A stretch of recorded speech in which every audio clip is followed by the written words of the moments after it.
आपको ओवैसी का वीडियो दिखाता हूं कि वो कैसे प्रोक कर रहा है, कैसे लोगों को उस्का रहा है। देखिए ये वीडियो।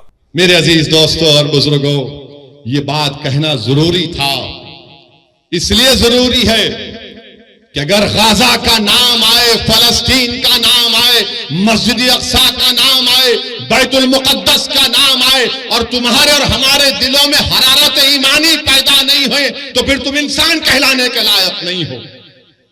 अगर हम इनकी मदद नहीं कर सकते, हम दूर हैं, मगर जज्बात से कर सकते हैं और करना चाहिए। अगर जज्बात भी नहीं है तो मुस्लिम शरीफ की हदीस है कि आका ने फरमाया कि तुम मुनाफिक हो। ये बात कहना जरूरी था।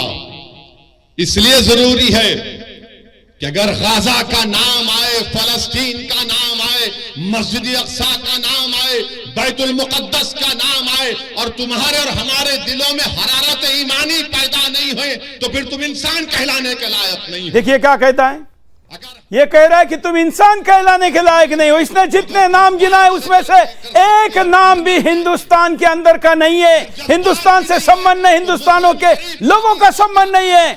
जब हम पाकिस्तान और बांग्लादेश के हिंदुओं की बात करते हैं तो कहता है कि दूसरे देश का मामला है, हम क्या करेंगे। लेकिन यहां पर इजराइल और फिलिस्तीन के विवाद में हिंदुस्तानी लोगों को उसका कर कह रहा है क्या अगर तुमको वहां की मस्जिद की चिंता नहीं है, फलस्तीनियों की चिंता नहीं है, फिर तो इंसान कहलाने के लायक नहीं है। अरे वैसे भी जो दंगाई होता है वो इंसान नहीं होता, वो शैतान होता है और उसकाने वाला उससे बड़ा शैतान होता है। अगर हम इनकी मदद नहीं कर सकते, हम दूर हैं, मगर जज्बात से कर सकते हैं और करना चाहिए। जज्बात भी नहीं है, जज्बात को भड़काना ओवैसी से कोई सीखे, जज्बात से भड़काना इसके भाई से कोई सीखे, जज्बात से भड़काना हिंदुस्तान के जिहादियों से कोई सीखे। क्या जज्बात है हिंदुस्तानियों के वहां? अगर मुसलमान अपने आप को हिंदुस्तानी कह रहे तो ये तो फिलिस्तीनी का मामला है।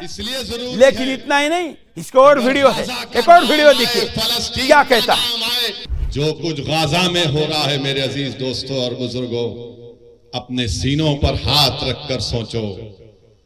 अपनी औलाद अगर सामने है तो उनको देखकर अपने दिमागों पर जोर डालकर इमोशनल खेल कि गाजा में खून रेजी हो रही है, गाजा में नस्ल कशी हो रही है, गाजा में मीडिया ने रिपोर्ट किया कि 6 दिन के अंदर, किसके मीडिया की? अल जजीरा की रिपोर्ट पढ़ रहा है। ज़ायनिस्ट ताकतें बरसाई हैं। इजराइल गाजा में एक छोटी सी जगह है, गाजा 20-21 लाख की, 6 दिन में 6000 बम गाजा पर गिराए गए हैं।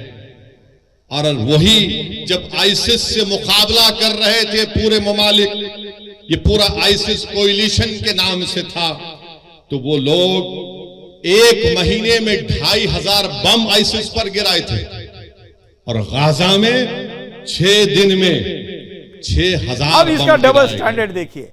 ये आईसिस का तो उदाहरण दे रहा है, ये बता रहा है कि आईसिस पे कितने बम डाले थे, जो मुसलमानों का आतंकवादी संगठन है। ये बता रहा है कि फिलिस्तीन के गाजा पर कितने बम डले हैं, लेकिन ये नहीं बता रहा है कि 1 घंटे से भी कम समय में 5 से 6000 बम इजराइल पर भी डाले गए थे। इजराइल के भी बच्चे हैं, वो भी इंसानों के बच्चे हैं, वो सुअरों के बच्चे नहीं हैं, वो भी इंसानों के बच्चे हैं। लेकिन इजराइल के जूज के बच्चों पर, यहूदियों के बच्चों पर फेंके गए बम की संख्या ओवैसी नहीं गिन रहा है। ओवैसी गिन रहा है तो केवल और केवल इजराइल द्वारा मुसलमानों पर मारे गए आतंक। इजराइल तो कह रहा है कि हम तो आतंकवादियों पर मारे, और अकेला इजराइल नहीं कह रहा है, इजराइल के साथ साथ अमेरिका खड़ा है, ब्रिटेन खड़ा है, दुनिया के कई देश खड़े जो कहते हैं कि आतंकवादी हमला था।